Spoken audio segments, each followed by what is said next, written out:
a la fête à la garderie. Et qui dit fête dit souvent ballon.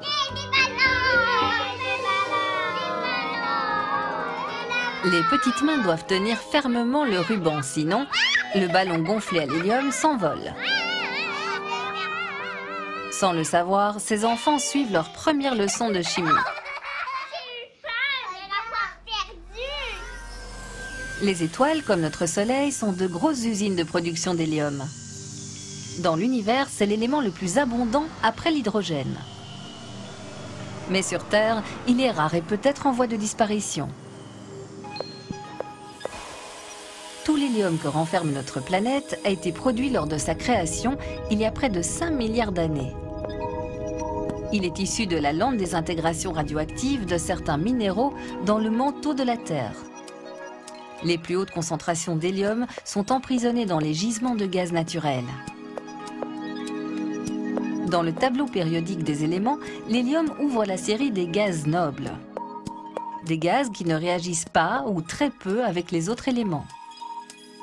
L'hélium est le deuxième élément du tableau, juste après l'hydrogène. Il est donc presque aussi léger. L'hydrogène est en abondance sur la Terre parce qu'il s'allie à d'autres éléments, comme avec l'oxygène pour former les molécules d'eau. L'hélium, lui, avec 2 électrons très serrés autour de son noyau, ne s'accroche à aucun autre élément. Lorsqu'il est relâché, il se perd dans l'atmosphère à jamais. La plus grande réserve d'hélium se trouve au nord du Texas, à Amarillo.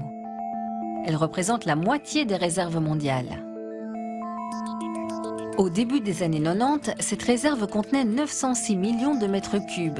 Elle est maintenant à moins de 538 millions de mètres cubes. Ce qui est vraiment important, c'est que l'hélium devrait être traité comme une ressource non renouvelable, donc il faut s'en préoccuper. Le physicien Guillaume Gervais se passionne depuis longtemps pour l'hélium. Il s'en sert pour la cryogénie, la production de basse température. Cet élément exceptionnel ne gèle jamais et il reste liquide dans les froids les plus extrêmes. Dans mon laboratoire, on utilise l'hélium pour refroidir des expériences à très basse température. On parle de moins 273 degrés centigrades. Mais on fait même de la recherche sur l'hélium, parce que l'hélium, en fait, à très basse température, devient un super fluide, un super liquide qui est totalement fantastique. Cette propriété de l'hélium de rester liquide à des températures extrêmement basses est déjà très utilisée dans notre société. Il est employé dans un grand éventail d'appareils médicaux, scientifiques et industriels.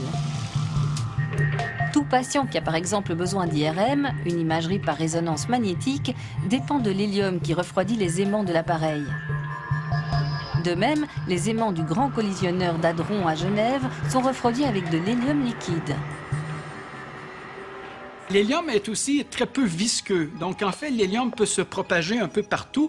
Il a un coefficient, en fait, il peut se diffuser un peu partout. Et ça, c'est également utilisé beaucoup dans l'industrie, comme pour faire la détection de fuites. Donc, l'hélium est utilisé pour trouver des toutes petites fuites. L'hélium est utilisé dans le secteur médical et aussi en recherche à cause de ses propriétés fantastiques.